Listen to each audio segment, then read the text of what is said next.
Programa não recomendado para menores de 10 anos. Que Deus abençoe sua vida, sua história, seu coração, amado filho, amada filha. Deus tem muito para você, é você mesmo. Nesse momento, se você acompanha ao vivo na terça-noite ou em outros momentos nas reprises, Deus tem muito para falar ao teu coração. Seja muito bem-vindo, esse espaço é teu. E nós vamos começar esse programa de hoje com aquela oração tão linda que que o anjo ensinou às crianças em Fátima, a Francisco, a Jacinta, a Lúcia. Meu Deus, eu creio, adoro, espero e amo-vos. Peço-vos perdão para os que não creem, não adoram, não esperam, não vos amam. Essa oração tão linda que foi musicada, né? Tornada canção pelo Anjos de Resgate há um tempo atrás, e que tanto nos ajuda a rezar, que tanto nos ajuda a refletir sobre o céu e sobre essa realidade que nós precisamos viver, consolar o coração de Jesus, adorá-lo em reparação por aqueles que não louvam, não adoram, não amam, não o reconhecem. Estou aqui para ser amado e te amar, olhar nos olhos e deixar-me apaixonar diante de ti, para me render ao seu amor e confessar minhas fraquezas. Sou pecador, também estou aqui para pedir perdão pelas almas que ainda não buscam teu coração, te amar por quem não te ama, te adorar por quem não te adora, esperar por quem não espera em ti. Pelos que não creem, eu estou aqui, te amar por quem não te ama, te adorar por quem não te adora, esperar por quem não espera em ti. Pelos que não creem, eu estou aqui. Nós queremos, Senhor, com a nossa vida, com a nossa alma, com o nosso coração, consolar o Senhor. Ofertamos a nossa vida em reparação pelas ofensas cometidas contra o teu sagrado coração, Jesus, contra o imaculado coração de Maria. Queremos que a nossa vida seja um sacrifício de suave odor em reparação ao teu sagrado coração e ao coração imaculado de tua mãe. Rogai por nós, Santa Mãe de Deus, para que sejamos dignos das promessas de Cristo. Amém. Quero acolher com muito carinho aqui toda a equipe do Pra Ser Feliz, também o Cleuber Neves, muito querido, grande amigo aqui, tocando nessa noite. Obrigado, bom tê-lo aqui. Cleuber, o programa de hoje, continuação do programa da semana passada. Sim. Semana passada foi como se libertar dos vícios. E essa semana é como a família combater o vício, junto com quem é viciado, porque a gente entende muito bem o conceito de codependência, né? Quando tem um filho, por exemplo, na droga, toda a família acaba vivendo a codependência, né? Acaba adoecendo junto. E às vezes até a droga é o sintoma de outras doenças, né? Afetivas, emocionais e espirituais que a família tem e que acabaram culminando naquele vício. Então nós vamos refletir sobre isso. Está animado, sim ou não? Uma boa noite para todos. Super animado. Um tema muito bom, né? Esse aí. E muitas das vezes acontece o vício na família. E é até engraçado porque através desse vício a família se converte. Legal. Não somente a pessoa, né? Sim. Porque isso aí pode ser um canal para a família converter. Voltar para Deus. Isso. Né? Não que esse seja o melhor caminho. Claro, claro. Mas você sabe que é interessante? Anteontem, aliás, eu estava pregando em Curitiba, eu estou até com a voz ruim, falei muito lá em Curitiba, e eu usei uma citação de Santo Agostinho, que dizia o seguinte, que Deus muitas vezes, quando Ele permite alguns tipos de sofrimento, de purificações numa família, ele está agindo como médico. Sim. E não como juiz, né? Porque através daquele sofrimento, às vezes a família toda se volta para Deus, a pessoa se volta para Deus, começa de fato a buscar Deus com intensidade. Isso aconteceu na minha vida, né? Eu vivi, contei semana passada, não é?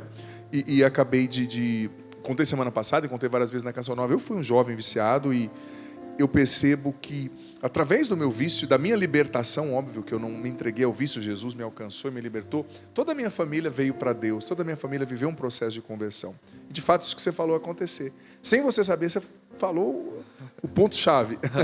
Legal. Tá certo. Deus abençoe, querido. Amém. Tamo junto, viu? Deus abençoe. Amém. Muda para o Ré maior, para aquela outra canção de família, que depois nós vamos cantá-la. Obrigado. Vamos lá, gente. Família. Eu trouxe o catecismo da Igreja Católica para ajudar aqui o padre na reflexão, porque o catecismo é muito importante, gente. Todo católico e também cristão, não só católico, deveria conhecer o nosso catecismo, porque é riquíssimo. Aqui no catecismo, em primeiro lugar, o catecismo é profundamente bíblico, né? Aqui no catecismo, deixa eu só me situar aqui que o livro é grande. No catecismo você vai encontrar a Sagrada Escritura, está aqui, fundamenta toda a reflexão do catecismo. Você vai encontrar a tradição, que é os textos, né, dos santos, dos doutores, dos mártires, ao longo de mais de 2000 anos de vida cristã, aqueles que de fato levaram a sério o cristianismo. Você vai encontrar também o ensinamento do magistério, ou seja, o magistério é muito importante, porque são os sucessores dos apóstolos. Jesus enviou os apóstolos, não é? E disse: quem vos escuta, a mim escuta. Quem vos renega, a mim renega. Não é? Então, os bispos reunidos num colégio apostólico, por exemplo, num sínodo, eles são os sucessores dos apóstolos e também no exercício do seu munus episcopal são sucessores dos apóstolos. Então, quando a igreja se reúne para definir algo, para construir um documento, uma compreensão dogmática, que seja, são os sucessores dos apóstolos, são os apóstolos ali. É Jesus agindo através do magistério. Então isso é muito importante. Então veja bem, no catecismo, a partir dos números 2201, eu vou começar na verdade no 2202, mas a partir do 2201, o número 2201 seguinte e em diante, né, o catecismo fala sobre a família no plano de Deus, a natureza da família. Número 2203. Ao criar o homem e a mulher, Deus instituiu a família humana e dotou-a de sua constituição fundamental.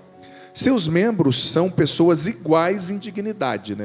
Todos os membros, o homem e a mulher, são iguais em dignidade diante de Deus, não é? Para o bem comum dos seus membros e da sociedade, a família implica diversidade de responsabilidades, de direitos e de deveres. Veja só, o catecismo está dizendo que Deus constituiu a família. Fechou o livro aqui, eu vou abrir de novo. Só um minuto. Eu estou brigando, os cinegrafistas estão até achando engraçado aqui, que eu estou brigando com o livro aqui, gente. É muito grande o catecismo. Eu trouxe um catecismão aqui, viu, Cleuber? Tem um menorzinho, eu trouxe a versão maior. Mas voltando aqui à reflexão, que é muito importante, deixa eu abrir novamente no 2202, que estava, né? Que é muito importante, espera aí, 2202. Você sabe que o que o catecismo está falando? Que Deus constituiu a família como algo sagrado. A família no plano de Deus é uma realidade sagrada. Sagrada ao extremo.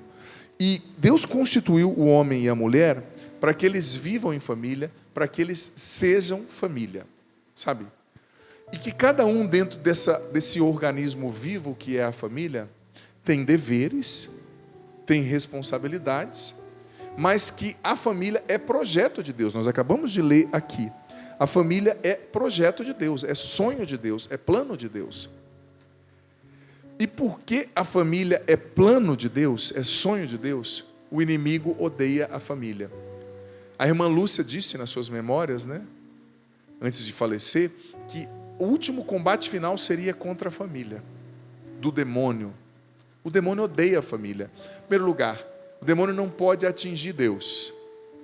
Mas quando ele vê o ser humano é a imagem de Deus, semelhança de Deus, ele ataca Deus atingindo aquele que ele ama, que é o ser humano, que é a imagem dele. Olhando para o ser humano, o inimigo vê Deus, que nós somos imagem do Senhor.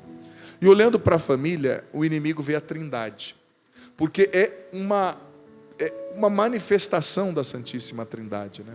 O Pai, o Filho e o Espírito Santo querem habitar no seio da família. A família é sagrada. E você sabe que existem muitas forças combatendo a família hoje em dia. A família está sob ataque do inimigo, sob ataque das ideologias. A gente tem que ter faro para perceber as ideologias, gente, que elas estão em tudo. Estão nas séries, estão nas músicas, estão nos livros. É o feminismo, sabe? Que muitas vezes vem desconstruir o papel da mulher, a identidade da mulher segundo o que Deus a criou para ser. É o machismo que desconstrói também a identidade do homem. Que o homem é chamado a ter autoridade, mas não a ser autoritário, né? São coisas diferentes. A família está sob ataque por causa dos desvalores, né? Que são pregados hoje em dia. E é interessante, todo mundo acredita porque passou na série e na novela.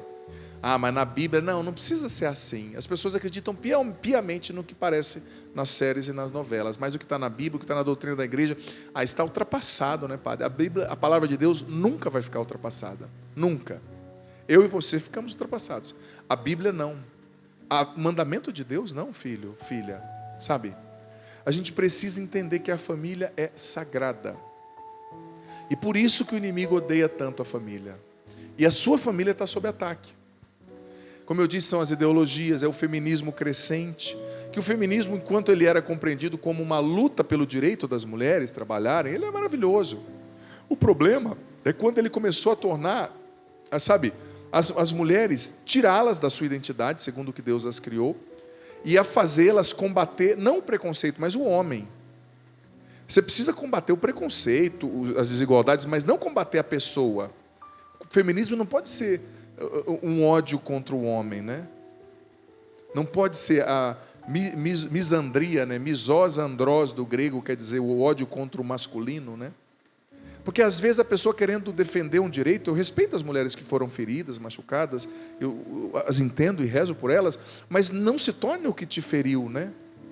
Não se torne o que te feriu. Muitas mulheres, meninas que estão bebendo desse feminismo não cristão, sabe, que não é cristão, isso que está sendo pregado, as meninas não querem mais ser mãe. Pergunta para a menina jovem, você quer ser mãe? Não, eu quero viajar, eu quero... Gente, o dom mais lindo que Deus deu a uma mulher é a maternidade.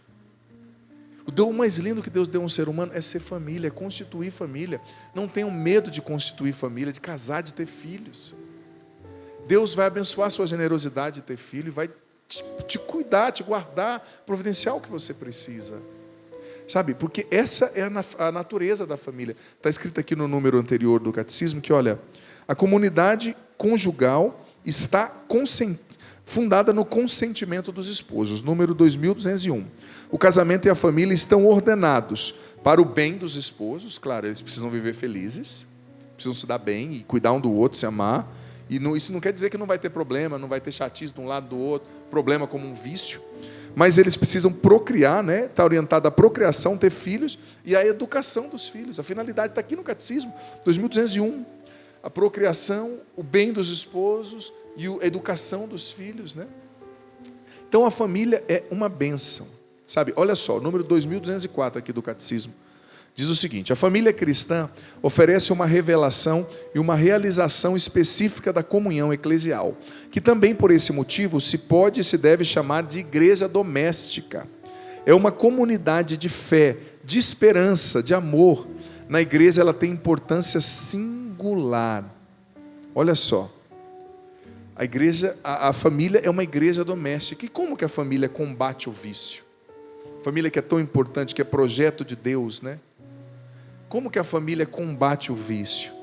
Se tornando aquilo que ela foi criada para ser. Uma comunidade de amor, um lugar no qual o perdão acontece, né?